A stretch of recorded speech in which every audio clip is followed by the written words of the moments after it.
Hello guys, welcome to my channel. ನಾವು ಇವತ್ತು ತಗೊಂಡಿರೋ ಕತೆ ಅಂತಂದ್ರೆ ಕಾಗೆಯ ವಿಶೇಷತೆ ಏನು ಅಂತ ನಾವು ಈ ಕಥೆಯಲ್ಲಿ ಹೇಳ್ಕೊಡ್ತೇವೆ. ಒಂದು ಕಾಗೆ ಇತ್ತಂತೆ. ಆ ಕಾಗೆನ ಜನಗಳು ಮನೆ ಹತ್ರ ಬಂದ್ರೆ ಓಡಿಸ್ತಾ ಇದ್ರಂತೆ.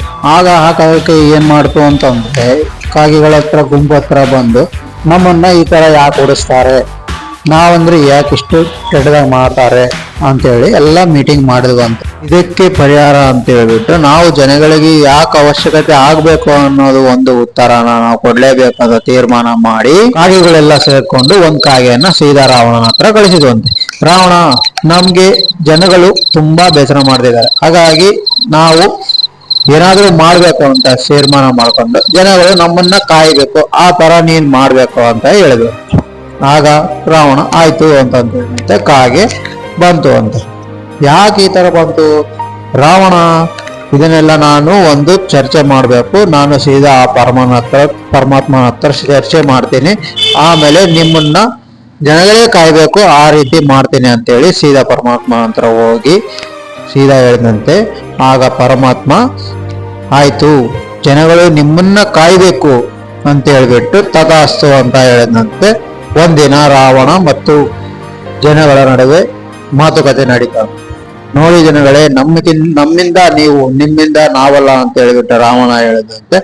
ಹೌದಾ, ಹಾಗಿದ್ರೆ ನಡೀಲಿ ನಿಮ್ಮ ಇದು ಅಂತ ಹೇಳ್ಬಿಟ್ಟು ನಡೆಸಿದಂತೆ.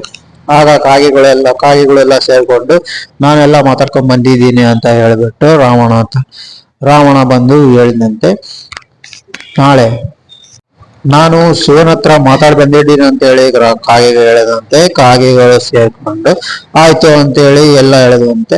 ರಾವಣ ಒಂದು ದಿವಸ ಒಬ್ಬನ್ನ ಸೀದಾ ಸ್ಮಶಾನದತ್ತ ಅವನ ಆಯಸ್ಸು ಮುಗಿದಿತ್ತು ಕರೆದು ಬಂದಂತೆ. ಆ ಬಂದಂತ ವ್ಯಕ್ತಿಗಳಿಗೆ ತಿಳಿಸಿದ್ದು ಏನಪ್ಪಾ ಅಂತಂದ್ರೆ, ನಿಮ್ಮ ಆತ್ಮ ಹೋಗ್ಬೇಕು ಅಂತಂದ್ರೆ ಕಾಗೆ ಬಂದು ಪಿಂಡನ ತಿನ್ಬೇಕಂತ.